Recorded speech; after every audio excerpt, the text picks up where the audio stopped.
গত কয়েকদিন ধরে কিছু প্রোগ্রামে আমি জয়েন করছি, আপনারা জানেন আমি মালয়েশিয়াতে ছিলাম, এসে এই প্রোগ্রামগুলোতে জয়েন করছি। আবার কিছু প্রোগ্রামে অংশগ্রহণ করার সুযোগ আমার হয়নি।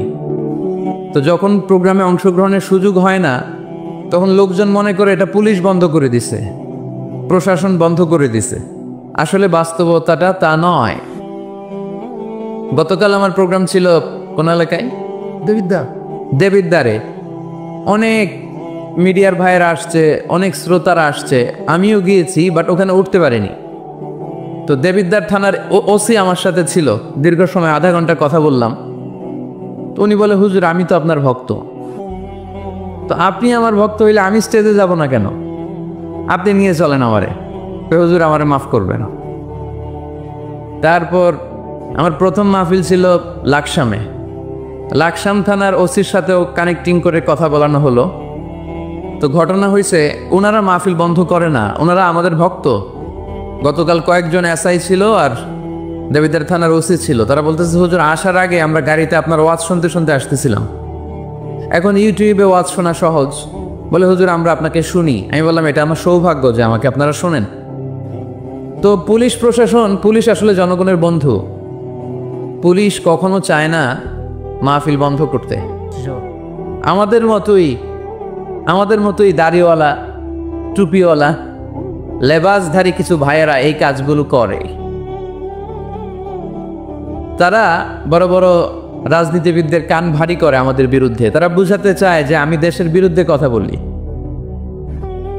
আমি এই দেশের জন্য ডেঞ্জারাস, এটা প্রমাণ করতে চায়। কিন্তু এই জনস্রোত কি এটা প্রমাণ করে? আজকে বিরিয়ানির প্যাকেট আছে, এখানে নগদ টাকা দেয়া হবে, তাহলে এত লোক কেন? কোরআনের ভালোবাসায়, ঠিক কিনা? তো এজন্য কিছু লেবাসধারী লোক আছে যারা আমাদের বিরুদ্ধে কান ভারী করে আর বোঝাতে চায় যে আমরা দেশের বিরুদ্ধে কথা বলি। আমার কোনো আলোচনায় ইউটিউবে কখনো পাবেন যে আমি দেশের বিরুদ্ধে কিছু বলেছি? আমি তো দেশের তরুণ প্রজন্মকে মোটিভেট করি, তাদেরকে ইন্সপায়ার করি। আমি লক্ষ্মীপুরে গত পরশু কথা বলেছিলাম নিজের পায়ে দাঁড়াও, পরিশ্রম করো, তোমার যে পরিশ্রমের ঘাম ঝরবে, ওই পরিশ্রমের ঘামের লোনা পানিতে জন্ম নিবে সফলতার বীজ। নিজের পায়ে দাঁড়াও, এন্টারপ্রেনার হও, উদ্যোগী হও, দেশের চাকাকে, অর্থনীতির চাকাকে ঘুরাও। যারা প্রবাসী ভাইয়েরা, তাদের উদ্দেশ্যে আমি তাদেরকে বলি, দে আর দ্য রেমিটেন্স ফাইটার। আমরা দুই ধরনের যোদ্ধা পেয়েছি। এক হচ্ছে ফ্রিডম ফাইটার, মানে মুক্তিযোদ্ধা, যাদের কারণে পেয়েছি আমরা লাল সবুজের পতাকা, ঠিক কিনা? আরেক যোদ্ধা পেয়েছি, তাদেরকে আমি বলি রেমিটেন্স ফাইটার, রেমিটেন্স যোদ্ধা, যাদের পাঠানো টাকায় সচল থাকে আমার দেশের অর্থনীতি, ঠিক কিনা? তো আমি তো আমার আলোচনার মধ্য দিয়ে যুবকদেরকে ইন্সপায়ার করি। আমি সাস্টেইনেবল ডেভেলপমেন্ট গোল নিয়ে কথা বলি, আমি মিলেনিয়াম ডেভেলপমেন্ট গোল নিয়ে কথা বলি।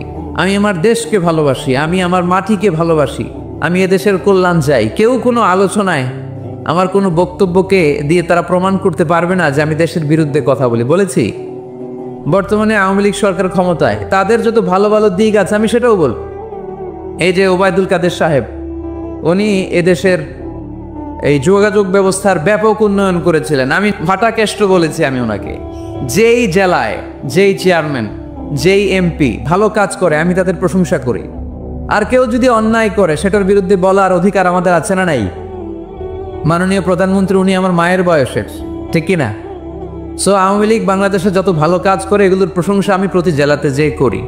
কিছু ইনকনসিস্টেন্সি, অসঙ্গতি যদি থেকে থাকে সেগুলোর ব্যাপারে বলাও আমাদের দায়িত্ব। কিন্তু দেশের বিরুদ্ধে আমরা কখনো কথা বলি না, কারণ আমরা প্রত্যেকে বাংলাদেশ। আমি বাংলাদেশ, তুমি বাংলাদেশ, আমরা বাংলাদেশ, ঠিক কিনা? বরং বাংলাদেশের বিরুদ্ধে যারা কথা বলে, বাংলাদেশের অর্থনীতি যেখানে বিপন্ন আমি সেখানে কথা বলি। আমাদের গার্মেন্টস শিল্প কেন ধ্বংস হবে? আমাদের পাট শিল্প কেন ধ্বংস হবে? এই যে আমরা চিংড়ি রপ্তানি করছি, চিংড়ির ভিতরে পাথর ঢুকাইয়া সুইজারল্যান্ডে পাঠায়, ওইখানে অডিট কমিটি পাইছে বাংলাদেশ থেকে আসা চিংড়ির ভিতরে পাথর, এরা চুক্তি ক্যান্সেল করে দিয়েছে। আমরা এগুলোর বিরুদ্ধে কথা বলি। আমরা চাই না বাংলাদেশের ইমেজ বাইরে নষ্ট হোক। শুধু দেশেই আমি এভাবে কথা বলি না, আমি পৃথিবীর অনেক জায়গায় কথা বলি। সেখানে এরকম হাজার হাজার প্রবাসী বাংলাদেশি ভাইরা আমাদের সামনে বসে কথা শুনে। আমি সব সময় বলি এমন কোনো কাজ করা যাবে না যেটাতে আমাদের লাল সবুজের পতাকার অপমান হয়। আমি মালয়েশিয়াতে যখন কথা বলি, আমি বলি মালয়েশিয়ার স্থানীয় লোকাল রুলস অ্যান্ড রেগুলেশন আপনাদেরকে মেনে চলতে হবে। আমি কাতারে যে কথা বলেছি, কাতারের রাষ্ট্রদূত মহোদয় বলেছেন যে মিজানুর রহমান আজহারি এসেছে কাতারে, এটা আমাদের সৌভাগ্য। উনি যেন আমার সাথে মিটিং না করে দোহা না ছাড়ে, কাতারের রাজধানী দোহা।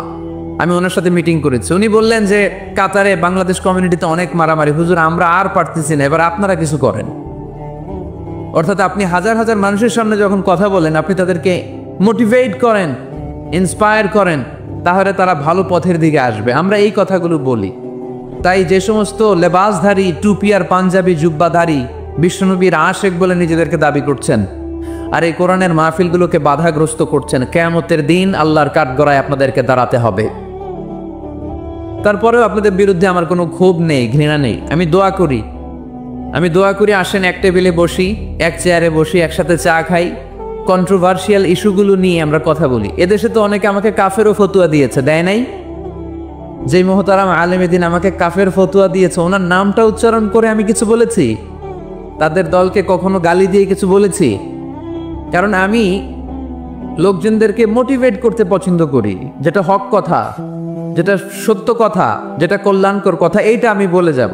আমার আলোচনা থেকে কোনটা সঠিক, কোনটা ভুল, কোনটা হক, কোনটা বাতিল, আমার ইন্টেলেকচুয়াল শ্রোতারা ওইটা বুঝে নিবে। আকলমন্দ ইশারা বা শাস্ত, যাদের আকল আছে এদের ইশারা দিলে হয়ে যায়, ঠিক কিনা? এদেরকে এত ভেঙে চুরে বোঝানো লাগে না। তো এই জন্য আপনাদের কাছে আমি আবেদন করব, যারা এগুলো করছেন এগুলো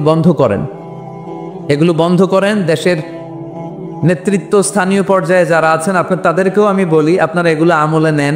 কারাই কোরআনের মাহফিল বন্ধ করতে চায় এগুলো আপনারা দেখেন। আওয়ামী লীগ ইসলামের শত্রু নয়, পুলিশ প্রশাসন ইসলামের শত্রু নয়, ইসলামের শত্রু আমরা নিজেরাই। এজন্য আল্লাহ যেন আমাদেরকে হেদায়েত দান করে, আমরা পড়ি আমিন। বিভিন্ন জায়গায় যখন এই প্রোগ্রাম নিয়ে সমস্যা করে, আজকের প্রোগ্রামে আসার আগে আমি সরাসরি এখানকার ওসি সাহেবকে ফোন দিয়েছি। আসছে? আপনি আছেন? তো আমি ফোন দিয়ে বললাম আপনি বলেন, আপনি বললে আমি আসবো। উনি বললেন যে আমি 2 মিনিট পরে আপনাকে কল ব্যাক করছি। আমি এসপি সাহেবের সাথে কথা বলে নেই, আপনাদের জেলার এসপি সাহেবের সাথে কথা বললো হুজুর আমি আমার প্রোটোকল নিয়ে এখানে থাকবো, আপনাকে রিসিভ করব সেফলি, আপনার সেফ এন্ট্রি সেফ এক্সিটের ব্যবস্থা আমি করে দিব, আপনি আসেন। একটা সূরা তেলাওয়াত করেছিলাম, সূরাটার নাম হচ্ছে সূরাতু আল ইনশিরা। সূরাটার নাম, এই 20 মিনিট একটু আওয়াজ করে উত্তর দিতে হবে। সূরার নাম সূরাতুল ইনশিরাহ। কি নাম সূরার? কোন কোন কোরআনের নুসখায় এই সূরাটাকে আপনি দেখবেন সূরাতু আশ-শারহ নামেও অভিহিত করা হয়েছে। ইনশিরাহ মানে খুলে দেওয়া, ইনশিরাহ মানে প্রশস্ত করে দেওয়া। ইসলামের জন্য, কোরআনের জন্য বিশ্বনবীর হৃদয়টাকে খুলে দিয়েছে কে? আল্লাহ। এজন্য এই সূরার নাম করা হয়েছে সূরাতুল ইনশিরাহ। আবার এই সূরার আরেক নাম সূরাতু আশ-শারহ। শারহ মানে ব্যাখ্যা করা, শারহ মানে ইসলামকে আল্লাহ তাআলা বিশ্বনবীর কাছে এমনভাবে ব্যাখ্যা করে তুলে ধরেছেন, ইসলামের বিষয়টা বিশ্বনবীর হৃদয়ে ক্রিস্টাল ক্লিয়ার, স্বচ্ছ পানির মতো শুভ্র করে দিয়েছে কে? এই সূরাটি মাক্কি সূরা। কি সূরা? এই সূরা আয়াত সংখ্যা 8টি। কয়টি? একটা আওয়াজ করে বলেন না, কয়টি? 8টি।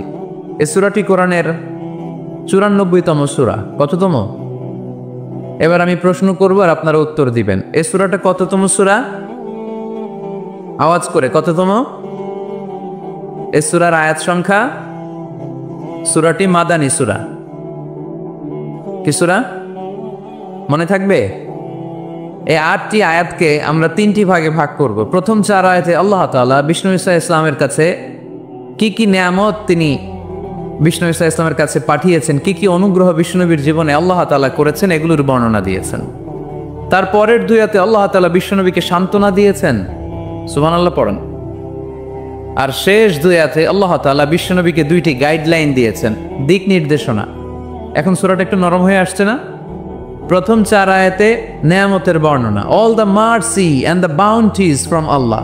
আল্লাহ কি নিয়ামত দিয়েছেন সেটা বললেন।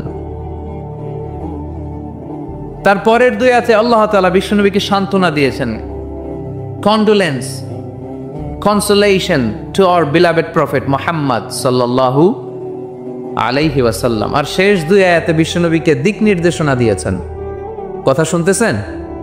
বুঝতে কষ্ট হচ্ছে না তো? প্রথম 4 আয়াতে নেয়ামতের বর্ণনা, দ্বিতীয় 2 আয়াতে সান্ত্বনা, শেষ 2 আয়াতে নির্দেশনা।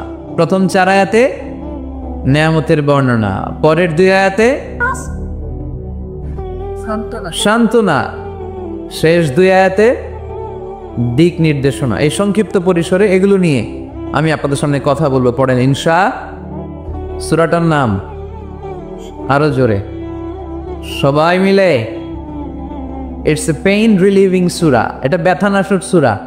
সুবহানাল্লাহ পড়বেন না? আমাদের হৃদয়ে ব্যথা আছে না নাই? পেইন আছে না নাই? দুঃখ, জ্বালা, যন্ত্রণা, কষ্ট বেশি না কম? তাহলে এই সূরাটা পড়তে হবে না আমাদের? পেইন রিলিভিং সূরা, আমাদের ব্যথাকে নাশ করে দিবে, আমাদের দুঃখ কষ্টকে স্মুথ করে দিবে। এটা মোটিভেশনাল সূরা। কোরআনের 2টা সূরা লাগাতার মোটিভেশনাল। একটা সূরাতুদ দোহা আর একটা হচ্ছে সূরাতু আল ইনশিরাহ। প্রথম আয়াতে আল্লাহ বললেন আলাম নাশরাহ লাকা সাদরাক, নবী হে আমি কি আপনার হৃদয়কে উন্মোচিত করে দেইনি? আপনার কাছে সত্যকে কি আমি স্পষ্ট করে দেইনি? বিষ্ণু ঈসা ইসলাম 40তম বৎসরে অফিসিয়ালি নবী হলেন, কিন্তু আল্লাহর ইলমে তিনি নবী অনেক আগ থেকে। সাইয়েদনা আদম আলাইহিস সালাম যখন মাটি আর পানি, তখন থেকেই বিষ্ণু ঈসা ইসলামকে নবী হিসেবে ফাইনালাইজ করে ফেলেছেন কে? কিন্তু দুনিয়ার বুকে আল্লাহ রাসূল সাল্লাল্লাহু আলাইহি ওয়াসাল্লামকে আল্লাহ তাআলা নবী বানিয়ে পাঠিয়েছেন কত বছর বয়সে? সবাই বলেন। 40 বছর বয়সে। এই 40 বছর বয়স পর্যন্ত বিষ্ণু ঈসা ইসলাম খুব টেনশনে ছিলেন, চিন্তায় ছিলেন যে সত্যকে আমি কিভাবে পাবো। Professor Islam was the seeker of the truth. তিনি মহাসত্যের সন্ধান করছিলেন। কোথায় সত্য?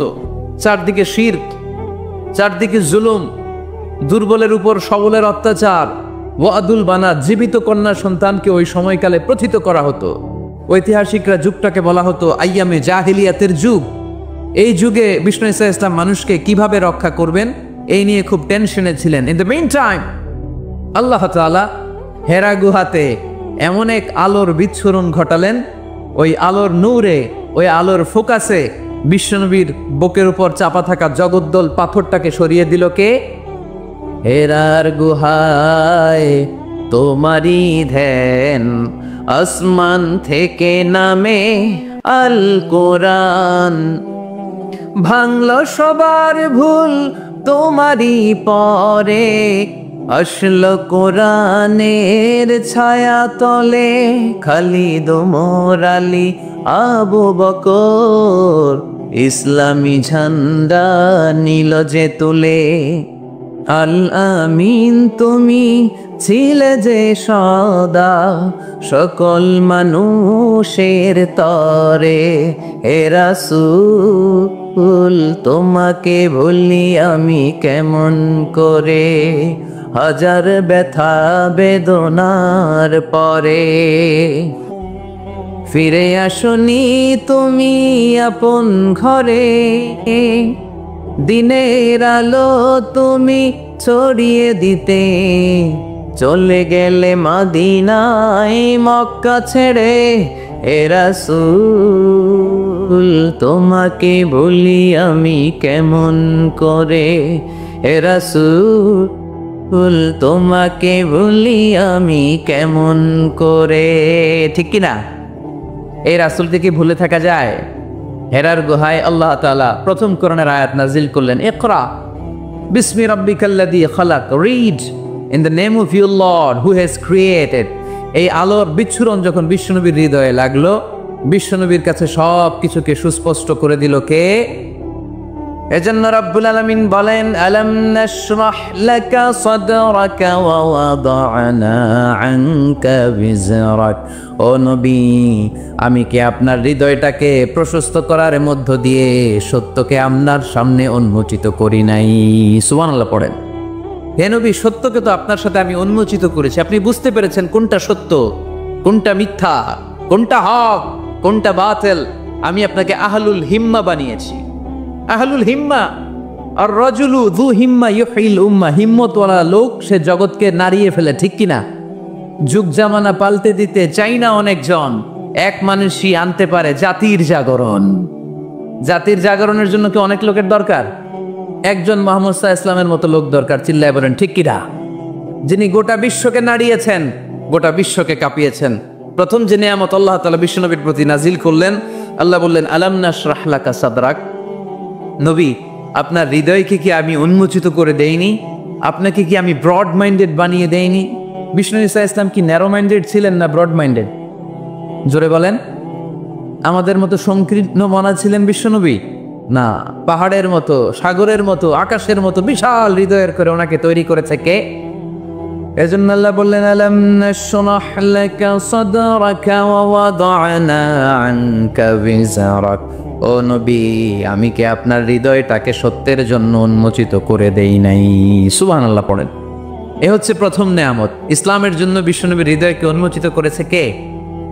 2 নম্বর নেয়ামত আল্লাহ বললেন ওয়া ওয়াদা'না আনকা বিজরাক, নবী গো আপনার পিঠে যে চিন্তার বোঝা, ওই চিন্তার বোঝাকে নামিয়ে আমি আল্লাহ হালকা করে দিয়েছি। বিষ্ণু ইসলামের বিশাল চিন্তা। বিষ্ণু বলতেন লা নবিয়্যা বা'দি ওয়ালা রাসূলা, আমার পরে কোনো নবীও নাই, আমার পরে কোনো রাসূলও নাই। যেহেতু উনি শেষ নবী, উনার পরে পৃথিবীতে আর কোনো পয়গম্বর আসবে না, তাই উনার সময় থেকে শুরু করে কিয়ামত পর্যন্ত যত মানুষ এই পৃথিবীর বুকে আসবে, সব মানুষের জিম্মাদারি কার উপর? বিশ্বনবীর কাঁধের উপর। চিল্লা এখন ঠিক কিনা? এজন্য বিশ্বনবী এই দায়িত্বটারে কঠিন মনে করতেন। সব সময় তিনি কাঁদতেন, সব সময় তিনি দুশ্চিন্তা করতেন, সব সময় তিনি টেনশনে থাকতেন। না জানি হাজার হাজার লক্ষ লক্ষ উম্মতের নসিবে কি ঘটে যায়। আমি তো দুনিয়া থেকে চলে যাব, আমার পরে কিয়ামত পর্যন্ত যারা আসবে তাদের নসিবে কি হবে, এই নিয়ে বিশ্বনবী সব সময় দুশ্চিন্তা করতেন। এই দুশ্চিন্তার বোঝা বিষ্ণু ঈসা ইসলামের পিঠকে বাঁকা করে দিয়েছিল। আল্লাহ বললেন নবী আপনি টেনশন করবেন না, আপনি হতাশ হবেন না, আপনার এই চিন্তার বোঝাকে আমি আল্লাহ নিজ হাতে সরিয়ে দিলাম। চিল্লায় পড়েন আল্লাহু আকবার। এজন্য আল্লাহ বললেন আলাম নাশরাহ লাকা সাদরাকা ওয়া ওয়াদা'না আনকা বিজরাক আল্লাযী আনকাযা যাহরাক ওয়া রাফা'না লাকা যিকরাক। 3 নম্বর আল্লাহ বললেন নবী আপনাকে 3 নম্বর যে নিয়ামতটা দিয়েছি সেটা হচ্ছে ওয়া রাফা'না লাকা যিকরাক, আপনার সম্মানকে, মর্যাদাকে, আপনার নাম দাম সুনাম আর সুখ্যাতিকে আমি আকাশ বাতাস ছাপিয়ে, সাত আকাশ কাঁপিয়ে আরশ পর্যন্ত তুলে ধরেছি। I have dignified your status, O my beloved prophet Muhammad sallallahu আলাইহি ওয়াসাল্লাম। আপনার মর্যাদা অনেক উপরে, অনেক অনেক উপরে আমি নিয়েছি। আপনার মর্যাদার ধারে কাছেও পৃথিবীর কোনো ব্যক্তি যেতে পারবে? গোটা বিশ্বের সব নবীদের মর্যাদাকে যদি এক পাল্লায় রাখা হয় আর বিশ্বনবীর মর্যাদাকে আরেক পাল্লায় রাখা হলে মুহূর্তের মধ্যে বিশ্বনবীর মর্যাদার পাল্লা ভারী হয়ে যাবে। এই আয়াত যখন নাজিল হলো রাফা'না লাকা যিকরাক, নবী আপনার সম্মানকে, আপনার মর্যাদাকে, আপনার সুনাম সুখ্যাতিকে আমি আকাশ পর্যন্ত বুলন্দ করেছি। এই আয়াত নাজিল হওয়ার পরে মক্কার কাফিরেরা হাসতে আরম্ভ করলো। তারা বলল বলে কি, যার সাঙ্গপাঙ্গ হাতে গোনা মাত্র কয়েকজন, যেই লোকটা জানে বাসে কিনা আমাদের হাত থেকে ওইটাই সন্দেহ, তার নাম সুনাম সুখ্যাতি নাকি সারা বিশ্বে ছড়ায় পড়বে। তারা বিশ্বাসই করতে পারছিল না। আল্লাহ বলেন তোরা আমার নবীর বিরুদ্ধে অপপ্রচার করবি, তোদের অপপ্রচারকেই আমি আমার নবীর প্রচার মাধ্যম বানিয়ে দেব। আমাদের বিরুদ্ধে অপপ্রচার করলে আমাদের লাভ না লস? আমাদের লাভ, কারণ আমাদের প্রচার কমিটি হচ্ছে ওরা যারা আমাদের বিরুদ্ধে লাগে, ঠিক কিনা? প্রত্যেকটা অর্গানাইজেশনের, প্রত্যেকটা ইনস্টিটিউশনের প্রত্যেকের একটা পাবলিসিটির কমিটি বা টিম থাকার দরকার আছে না নাই? আমাদের পাবলিসিটি করার টিমের দায়িত্ব ওরা নিয়ে নিস। আমাদের কোনো পাবলিসিটি করা লাগে না, গোটা বিশ্বে আমাদের নাম ওরাই ছড়াই দিচ্ছে। চিল্লায় বলেন ঠিক কিনা? আল্লাহ বললেন তোরা এই কথা বলিস, তোদের মাধ্যমে আমি আমার নবীর প্রচার করব। বিষ্ণু ঈসা ইসলাম মক্কায় দাওয়াত দিতে শুরু করলেন। হজের মৌসুম আসলো, গোটা বিশ্ব থেকে হাজী সাহেবরা চলে আসলো। মিনার ময়দানে সব হাজী সাহেবরা তাঁবুর ভিতরে অবস্থান নিল। আবু জাহেল বলে এই তো সুযোগ, আমার কর্মীরা তোরা সবাই যে হাজী সাহেবদের তাঁবুর ভেতরে যে বলবি খবরদার, গোটা বিশ্ব থেকে আসা লাখো লাখো হাজিরা হজ করতে আসছো, ভালো কথা, জমজমের পানি খাও, খেজুর খাও, জায়নামাজ কিনো, অসুবিধা নাই, কিন্তু আমাদের মক্কা শহরে একটা নতুন পাগল আসছে, তার নাম মুহাম্মদ। নাউজুবিল্লাহ পড়বেন না? নতুন পাগল এসেছে, নতুন জাদুকর, নাম কি? মুহাম্মদ সাল্লাল্লাহু আলাইহি ওয়াসাল্লাম। তোমরা হজ করতে এসেছো, হজ করো, জমজমের পানি খাও, খেজুর খাও, কিন্তু মুহাম্মাদের কাছে যেও না। তার জাদু, তার magician power, it's not a simple magic. এটা সাধারণ ম্যাজিক নয়। তার কথা শুনলে বাপ ছেলের সম্পর্ক ছিন্ন হয়ে যায়। তার কথা শুনলে মা মেয়ের সম্পর্ক সেপারেট হয়ে যায়। তার কাছে গেলে স্বামী তার স্ত্রীকে ছিন্ন করে দেয়। খবরদার, তোমরা হজ করে ডিরেক্টলি নিজ নিজ এলাকায় দেশে ফিরে যাবা, এই জাদুকরের কাছে যেও। আচ্ছা, আপনারা বুঝে শুনে উত্তর দেন। এই যে হজের মৌসুমে লক্ষ লক্ষ মানুষ হজ করতে এসে মিনার তাঁবুতে অবস্থান করতেছে, এদের একটা লোকও কি বিশ্বনবীর নাম জানতো? কথা বুঝে নাই বোধহয়। এই হাজী সাহেবরা যারা আসছিল লক্ষ লক্ষ, ওই টাইমে একজনও কি বিষ্ণু ঈসা ইসলাম, ওনার নাম যে মোহাম্মদ, এই নামটা জানতো? আবু জাহেলের এই অপপ্রচারের মাধ্যমে প্রথম জানতে পারলো, ঠিক কিনা? এরপর প্রথম জানার পরে মনে মনে কই, কি রে, জীবনে তো এত বড় জাদুকরের নাম শুনি নাই, জীবনে তো এই মোহাম্মদের নাম শুনি নাই, কি জাদু দেখায়, হজ করি আর না করি জাদু দেখে যাও। কথা বলেন। এর কারণ আল ইনসানু হারিসুন আলা মা মুনিআ, মানুষকে যেটা নিষেধ করা হয় বেশি, মানুষ এটা করতে চায় বেশি। সবাই নিয়ত করে ফেলাইছে হজের পরে এই মোহাম্মদের সাথে দেখা না করে আমরা এলাকায় ফিরবো। সবাই এবার দলে দলে বিষ্ণু ঈসা ইসলামকে খুঁজতেছে। সুবহানাল্লাহ পড়বেন না? বিশ্বনবীর বাড়ির সামনে মানুষের বিশাল লাইন। আবু জাহেল কয়, সর্বনাশ, চাইছিলাম কি আর হইল কি, করতে চেয়েছিলাম অপপ্রচার, ওইটারে আল্লাহ বানায় ফেলছে কি প্রচার। আল্লাহ বললেন, তোরা আফসোস করছিস যে কেন এই আয়াত নাজিল হয়েছে, আর তোরা স্পর্ধার সাথে বলছিস যে এই লোকের সুনাম সুখ্যাতি গোটা বিশ্বে কিভাবে ছড়াবে। তোদের অপপ্রচারকে আমি আমার নবীর প্রচার মাধ্যম বানিয়ে দিয়েছি। নবী হে, আপনার নাম ধাম সুনাম সুখ্যাতি আমি আকাশ চুম্বি করেছি। লোকজন বিশ্বনবীর সাথে দেখা করতে আসলো।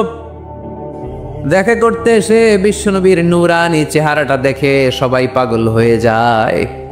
চাঁদের চেয়ে সুন্দর তুমি নবী আমার কমলিওয়ালা,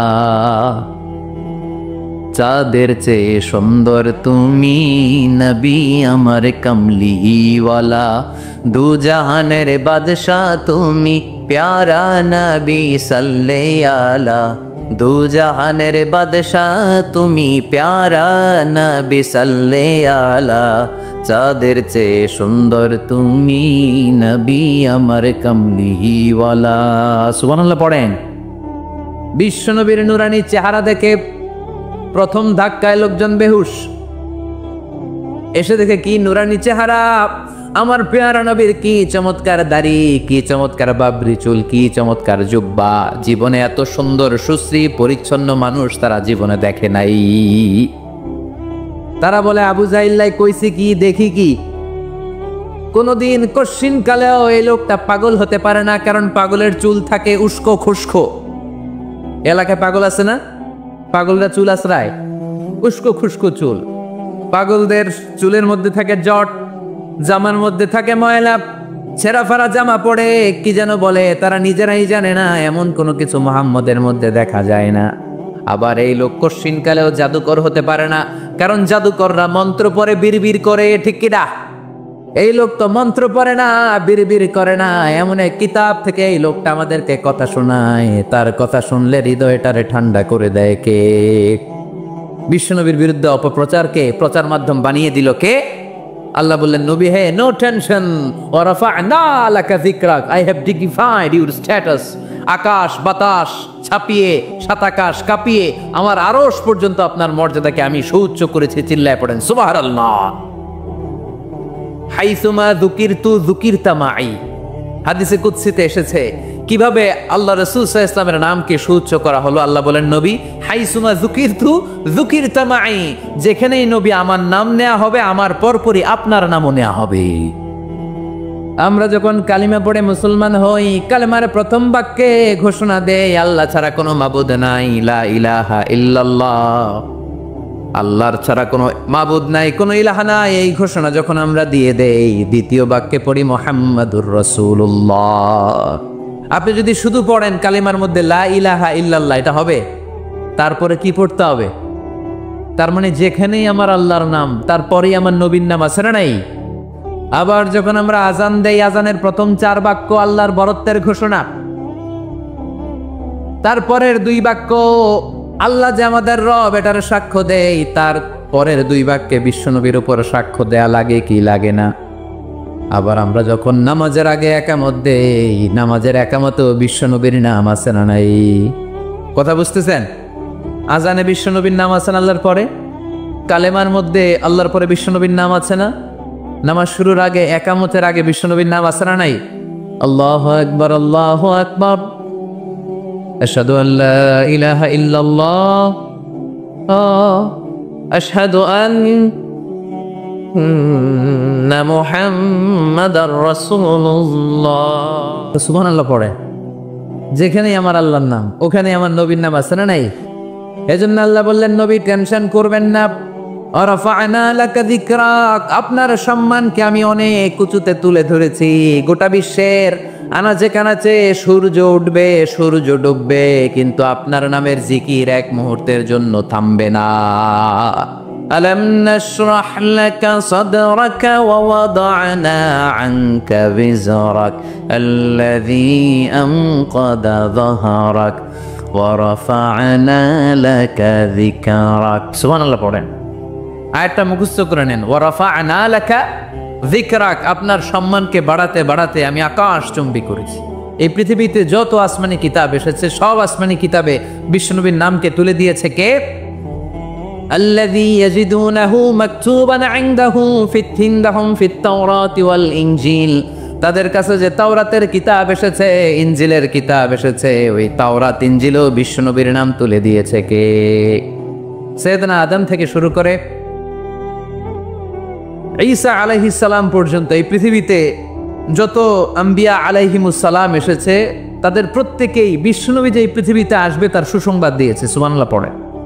সব নবীরা বলেছে যে আমাদের সর্বশেষে এই সিলসিলাতুল আম্বিয়া, নবীদের যে চেইন, সর্বশেষ যেই নবীকে আল্লাহ তাআলা এই পৃথিবীতে পাঠিয়ে আম্বিয়া আলাইহিমুস সালাম পাঠানোর ধারাবাহিকতাকে আল্লাহ তাআলা কাট আপ করবেন, স্টপ করে দিবেন, ক্লোজ করে দিবেন, ওই নবীর নাম হচ্ছে মুহাম্মদ সাল্লাল্লাহু। সাইয়েদনা ঈসা আলাইহিস সালাম এসে সরাসরি সুসংবাদ দিয়েছেন, ইয়াতি মিন বাদি ইসমুহু, বলেন ইয়াতি মিন বাদি ইসমুহু, ইয়াতি মিন বাদি, আমার পরে এমন এক নবী আসবে, ইসমুহু আহমদ, তার নাম হবে আহমদ। বড় বিশ্বস্ত, সে কোন বন্ধু বলো বেশি বিশ্বস্ত, সে কোন বন্ধু বলো বড় বিশ্বস্ত, কার কাছে মন খুলে দেয়া যায়, কার কাছে প্রাণ খুলে বলা যায়, হওয়া যায় বেশি আশ্বস্ত, তার না পাম আহমদ বড় বিশ্বস্ত। সুবহানাল্লাহ পড়েন। ইয়াতি মিন বাদি ইসমুহু আহমদ বড় বিশ্বস্ত। সুবহানাল্লাহ পড়েন। সাইয়েদনা ঈসা আলাইহিস সালাম এসে সরাসরি ঘোষণা দিলেন, আমার পরে এমন একজন নবী আসবে যার নাম হবে আহমদ, যার নাম হবে আহমদ। সবচাইতে বেশি প্রশংসা করেছে যিনি আল্লাহ তাআলার, এবং কিয়ামতের দিন লিওয়াউল হামদ, এই প্রশংসার পতাকা নিয়ে তিনি জান্নাতের দরজায় কড়া নাড়বেন, আর তিনি জান্নাতের দরজায় নক করার আগ পর্যন্ত কারো জন্য জান্নাতের দরজা খোলা হবে না। এজন্য আল্লাহ বললেন, আলাম নাশরাহ লাকা সাদরাকা ওয়া ওয়াদা'না আনকা বিজরাক আল্লাযী আনকাদা যাহরাক ওয়া রাফা'না লাকা যিকরাক। সুবহানাল্লাহ পড়েন। হে নবী, আপনার মর্যাদাকে আমি বুলন্দ করেছি। 3টা নেয়ামতের বর্ণনা যখন দিলেন, এরপরে আল্লাহ বিশ্বনবী ঈসা ইসলামকে এলাকায় আজান কয়টায়? 45-এ। টাইম একেবারে শেষ না? ফাইন্না মা'আল উসরি ইসরা, কনসোলেশন, এবার সান্ত্বনা দিচ্ছেন, নবী আপনি টেনশন করবেন না, আপনি চিন্তা করবেন না, কারণ ফাইন্না মা'আল উসরি ইসরা, indeed with every hardship there is ease, প্রত্যেক কষ্টের পরেই আনন্দ আছে না নাই? প্রত্যেক দুঃখের পরেই সুখ দিয়েছে কে? এই যে পরীক্ষার জন্য তোমরা যারা অনেক কষ্ট করে পড়াশোনা করো, তারপর ফলাফল যদি ভালো হয়, আনন্দ আছে না নাই? যারা চাকরি করেন সারা মাস কষ্ট করার পরে মাস শেষে যখন বেতনটা আসে সুখ আছে না নাই? হ্যাঁ, রোজা রাখতে কত কষ্ট, কিন্তু ইফতারির সময় আনন্দ আছে না নাই? তারাবির নামাজ কষ্ট লাগে না? 20 রাকাত কোমর ব্যথা হয়ে যায়, হাঁটু ব্যথা হয়ে যায়, কিন্তু 20টা রাকাত যখন কমপ্লিট করি তখন একটা সুখ আর আনন্দ অন্তরে আছে না নাই? সেটাই আল্লাহ বললেন, ফাইন্না মাআল উসরি ইউসরান, ইন্না মাআল উসরি ইউসরা। ও নবী, চিন্তা করবেন না, কষ্টের পরেই আছে সুখ, দুঃখের পরেই আছে আনন্দ, ঠিক কিনা? কষ্টের পরেই সুখ, সুখ এটা দুঃখের পরেই থাকে। আল্লাহ সেটআপটা এভাবেই করেছেন। দুঃখ, কষ্ট, বিপদ আর পরীক্ষায় মুমিন ভয় পায় না, কারণ মুমিনের হারাবার কিছু নাই, ঠিক কিনা? আমাদের জীবনে যদি বিপদ নেমে আসে আমরা কি চিন্তিত হই? কথা বলেন। আমরা তখন সবর করি, কি করি? আর সবরে সওয়াব আছে না নাই? কারণ মুমিন জানে রাত যত গভীর হয় অন্ধকার তমানিসা ভেদ করে সুবহে সাদিক হয়। মুমিন জানে গর্ভবতী নারীর পেটের যন্ত্রণা যত বাড়তে থাকে নতুন মেহমান আগমনের সময় ঘনাতে থাকে, ঠিক কিনা? মুমিন জানে মুমিনের উপর বিপদ কষ্ট যত বাড়তে থাকে সুখের সময় ঘনাতে থাকে, কাছে আসতে থাকে। চিল্লায় বলেন ঠিক কিনা? এজন্য আল্লাহ বললেন, ফাইন্না মাআল উসরি ইউসরান, ইন্না মাআল উসরি ইউসরা। ও নবী, চিন্তা করবেন না, পেরেশান হবেন না। মাক্কি জীবনে আপনার দুঃখ কষ্ট, কিন্তু কিছুদিন পরেই মাদানী জীবনে আপনার জীবনে সুখ নামিয়ে দিবে কে? আপনার জীবনে আনন্দের বন্যা বইয়ে দিবে কে? মোটিভেশনাল সূরা, পেইন রিলিভিং সূরা। আপনি বিপদে পড়লেই এই আয়াত নিয়ে চিন্তা করবেন যে বিপদের পরে আনন্দ আছে, কষ্টের পরেই দুঃখ আছে। সমস্যা যেমনি আছে সমস্যার সমাধানও, কথা বলেন, সমস্যা যদি থাকে ওইটার সমাধান আছে না নাই? Allah never creates a lock without its key. Allah এমন কোনো তালা বানাই নাই যেই তালার জন্য চাবি বানায় নাই, ঠিক কিনা? তালা যদি বানায় ওই তালার কি আছে? সমস্যা যদি থাকে ওইটার কি আছে? এজন্য কষ্টের পরে আনন্দ, দুঃখের পরে সুখ, চিন্তা করার সুযোগ নাই। সবশেষ আল্লাহ গাইডলাইন দিলেন। প্রথম গাইডলাইন, ফাইদা ফারাগতা ফাওসাব ওয়া ইলা রাব্বিকা ফারগাব। ফাইদা ফারাগতা ফানসাব। হে নবী, যখন আপনি দাওয়াতি কাজ করে করে, রাষ্ট্রীয় কাজ করে করে একটু ফুরসাত পাবেন, অবসর পাবেন, ফানসাব ফিল ইবাদা, আপনি একটু ইবাদতে মশগুল হয়ে যান, আপনি একটু দোয়ায় মশগুল হয়ে যান। ওয়া ইলা রাব্বিকা ফারগাব, আর আপনার রবের দিকে মনোনিবেশ করুন। ব্যথা যদি পান, কষ্ট যদি পান, আমারে বলেন, অন্যরে বলেন না। কিন্তু আমরা ব্যথা পাইলে শেয়ার করি কোথায়? সবার আগে কি বুকে? ফেসবুকে। কষ্ট পেয়েছি, দুঃখ পেয়েছি, কোথায় শেয়ার করি? কেউ যদি আমারে কষ্ট দেয় আমি বদলা নিতে চাই, ঠিক কিনা? কিন্তু ইসলাম বলে বদলা না নিয়ে বদলে দাও। কি করবেন? বদলা নিও না, বদলে দাও। আল্লাহর কাছে বলো, বন্ধুর কাছে বলার আগে, স্ত্রীর কাছে বলার আগে, ফেসবুকে শেয়ার করার আগে কষ্টের কথা শেয়ার করব কার কাছে? বিশ্বনবী সাল্লাল্লাহু আলাইহি ওয়াসাল্লাম আমাদেরকে এটাই শিখিয়েছেন।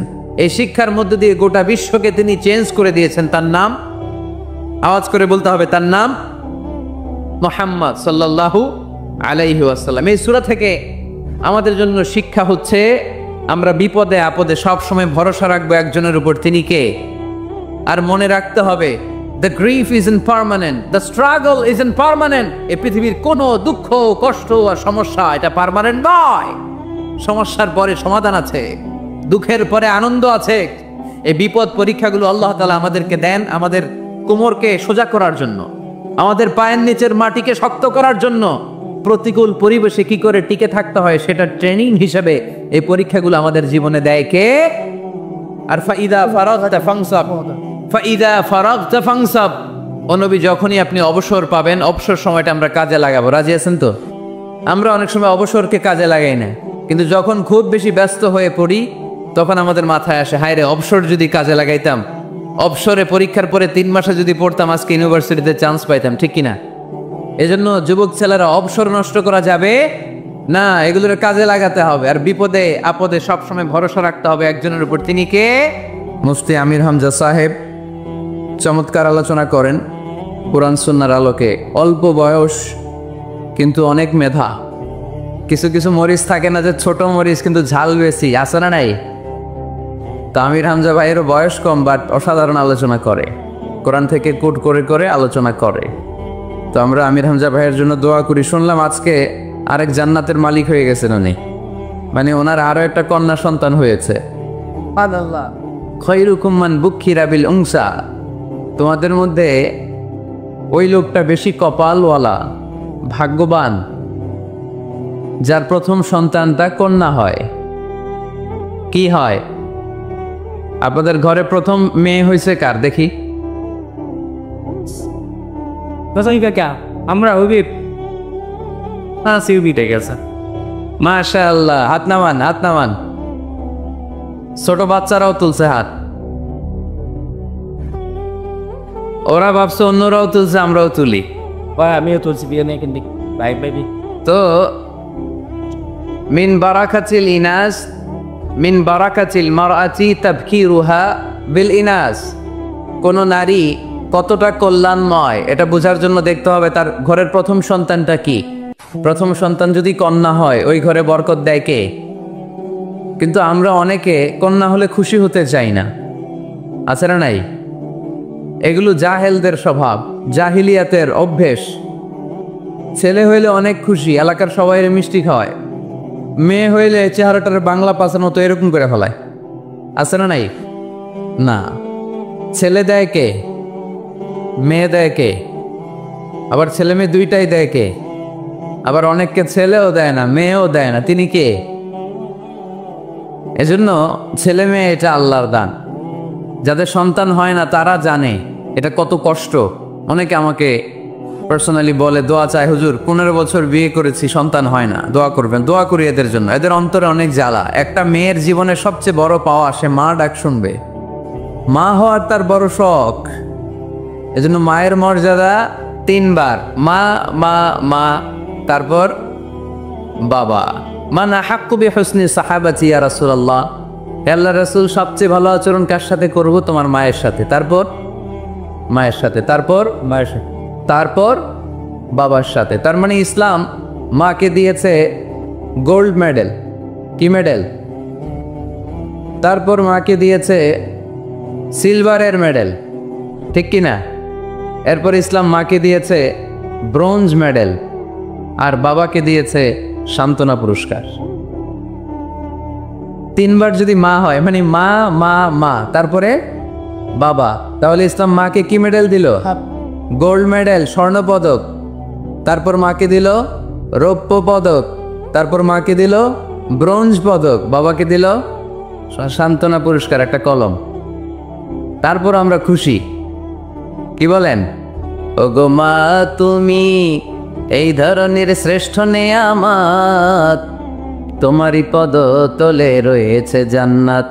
ওগো মা তুমি এই ধরনের শ্রেষ্ঠ নেয়ামত, তোমারই পদ তলে রয়েছে জান্নাত, ঠিক কিনা? এই পৃথিবীটারে যদি 500 বার বিক্রি করেন, যে টাকা পাবেন ওই টাকা দিয়ে জান্নাতের একটা চেয়ার কিনা যাবে না। এই গোটা দুনিয়াটাকে যদি 10,000 বার বিক্রি করেন, যে প্রফিট পাওয়া যাবে ওই প্রফিটটা দিয়ে জান্নাতের একটা চেয়ার পাওয়া যাবে? আর যে জান্নাতটা মায়ের পায়ের নিচে পড়ে আছে, তাহলে ওই পা দুইটার দাম কত? সুবহানাল্লাহ পড়তে পারলেন না? কেন মায়ের মর্যাদা বেশি? কারণ হামালাতহু উম্মুহু, বাবা পেটে ধরেনি, পেটে ধরেছে কে? ওয়াহানান আলা ওয়াহান, বোঝা, পেইন, ডেলিভারি পেইন, যন্ত্রণা বাবা সহ্য করেনি, করেছে কে? ওয়াফিসালুহু ফি আমাইন, 2 বছর বাবা দুধ খাওয়ায়নি, দুধ খাওয়ালো কে? বিষ্ণু বললেন লাউ কাতা'তা জিলদাক, জিলদুন মানে হচ্ছে স্কিন। বিষ্ণু বললেন তোমার স্কিন, চামড়াগুলো কেটে কেটে রোদে শুকিয়ে যদি জুতা বানাও 2টা, আর ওই জুতাগুলো দিয়ে যদি মাকে উপহার দাও, যে মা আমার গায়ের চামড়া দিয়ে তোমাকে 2টো জুতা উপহার দিলাম, ওই জুতা পরেও যদি তোমার মা 1000 বছর হাঁটে, তাহলে ওই যে ছোটবেলায় কত লক্ষ ঢোক দুধ তুমি তোমার মায়ের বুক থেকে খেয়েছো, তার 1 ঢোক দুধের শোধ আদায় হবে না।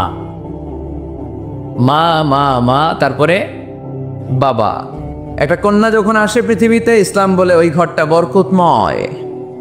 এরপর যখন বড় হতে শুরু করে, ইসলাম বলে বাবা যদি এই মেয়েকে ভালো পাত্রের হাতে তুলে দেয়, বাবার জন্য জান্নাতের দরজাকে খুলে দেয় কে? আল্লাহ। তারপর সে যখন কারো বধূ হয়ে কারো ঘরে যায়, ইসলাম বলে খয়রুকুম খৈরুকুম লি আহলিহি, তোমাদের মধ্যে ওই ব্যক্তি আল্লাহর কাছে সেরা যে তার স্ত্রীর কাছে সেরা। কার কাছে সেরা? আপনি আল্লাহর কাছে পছন্দনীয় হতে হলে আগে আপনার স্ত্রীর কাছে পছন্দনীয় হতে হবে। আপনার স্ত্রী যদি আপনার A+ দেয়, আপনি আল্লাহর কাছেও, কথা বুঝে নাই বোধহয়।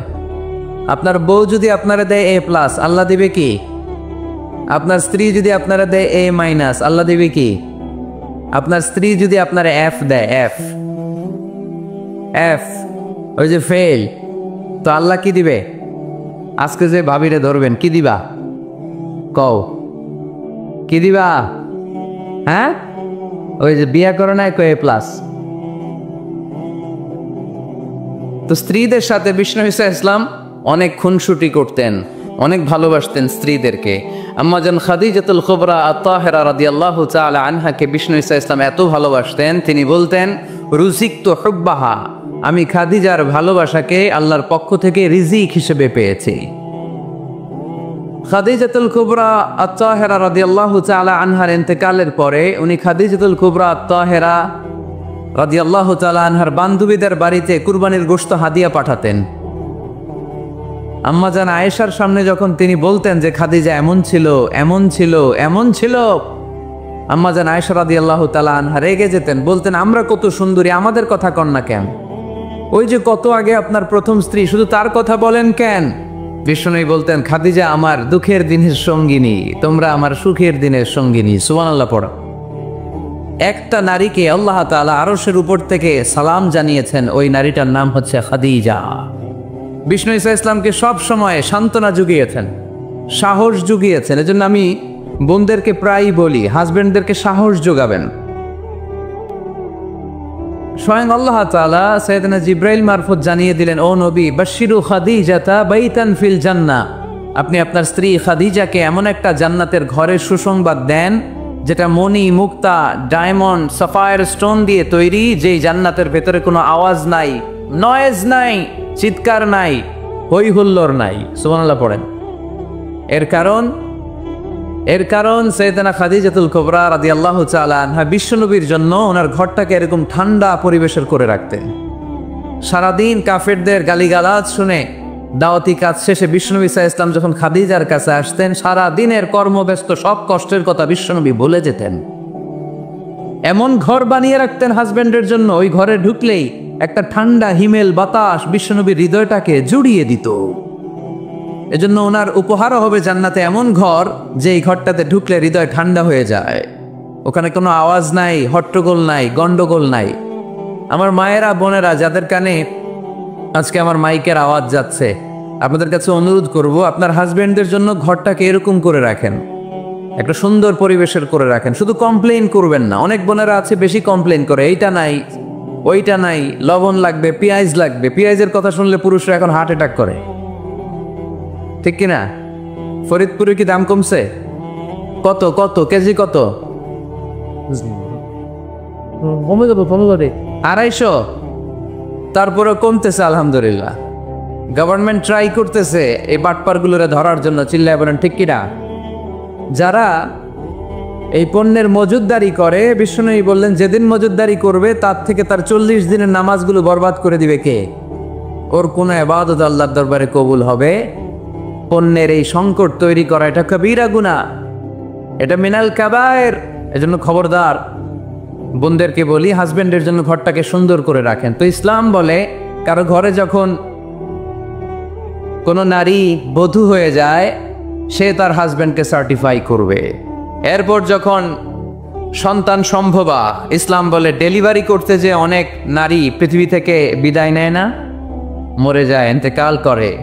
ইসলাম বলে বাচ্চা প্রসব করতে যেই নারী দুনিয়া থেকে বিদায় নিল, ইন্তেকাল করলো, আল্লাহ তাআলা ওই সমস্ত নারীদেরকে কিয়ামতের দিন শহীদদের কাতারে একসাথে দাঁড় করিয়ে দিবে।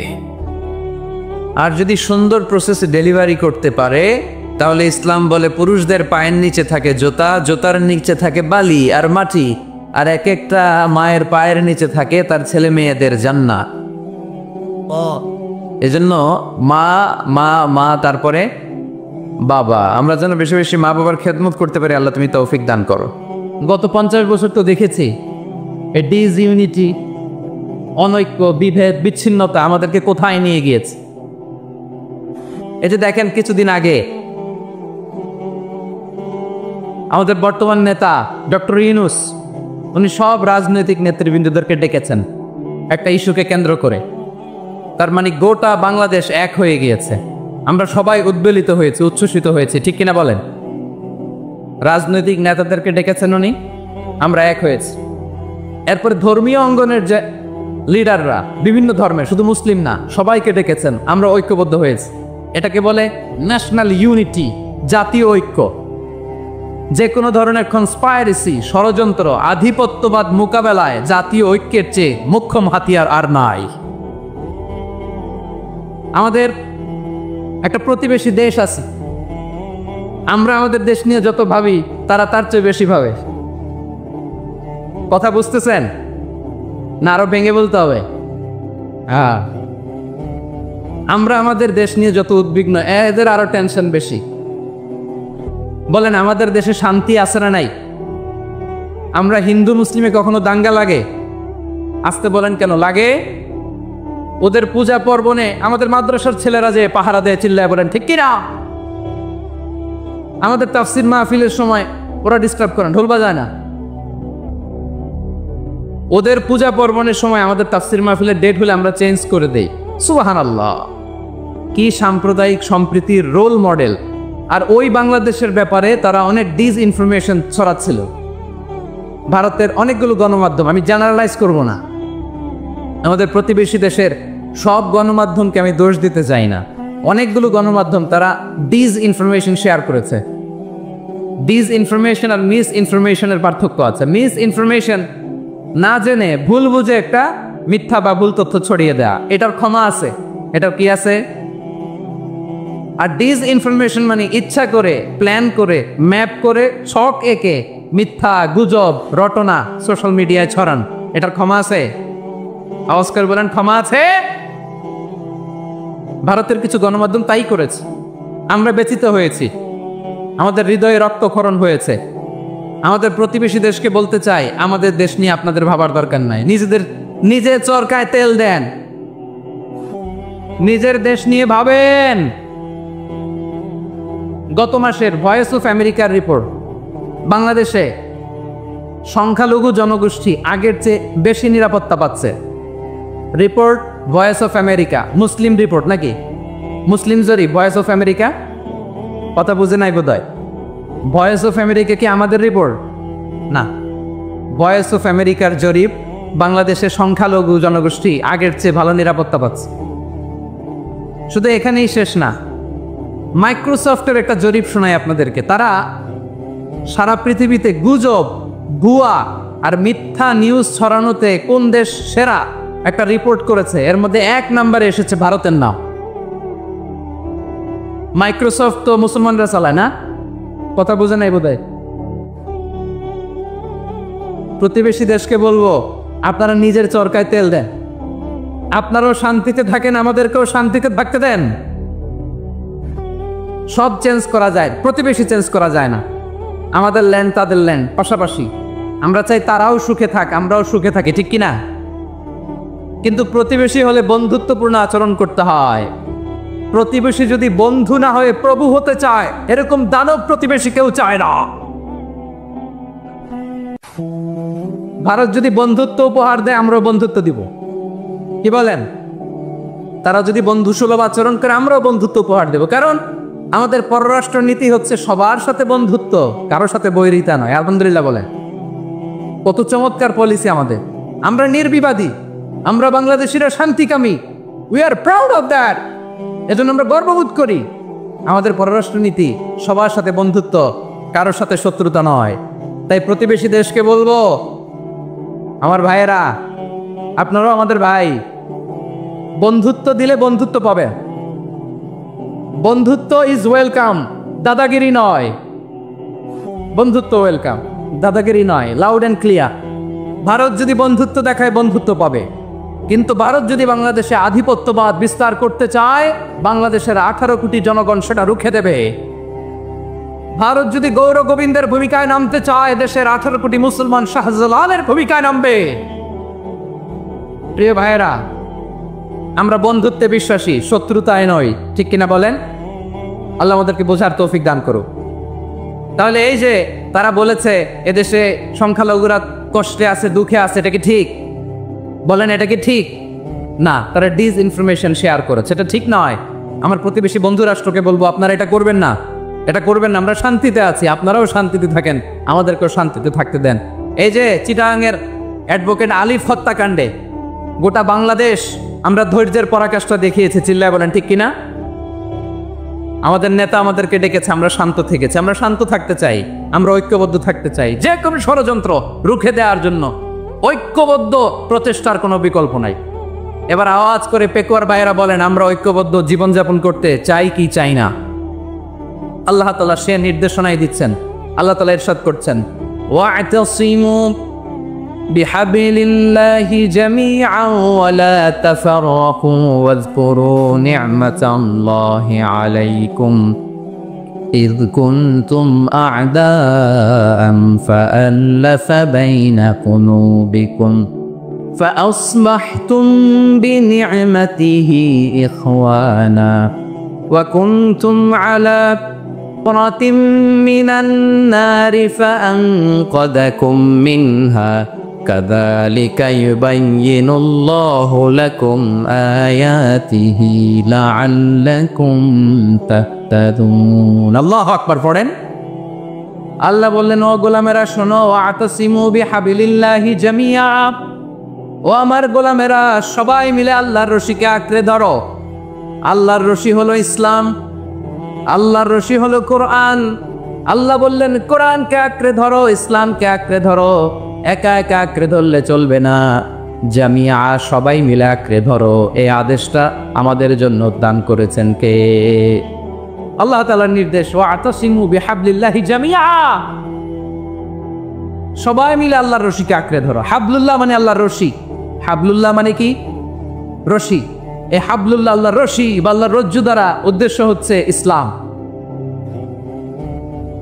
আল্লাহর রশি দ্বারা উদ্দেশ্য কি? তাফসিরে অনেক ব্যাখ্যা এসেছে। এরকম পরিস্থিতিতে তাফসিরের সূক্ষ্ম সূক্ষ্ম বিষয়গুলো আমরা শোনাতে চাই, কিন্তু পরিবেশ হয়ে ওঠে না। আল্লাহর রজ্জু বা আল্লাহর রশি দ্বারা উদ্দেশ্য হচ্ছে ইসলাম।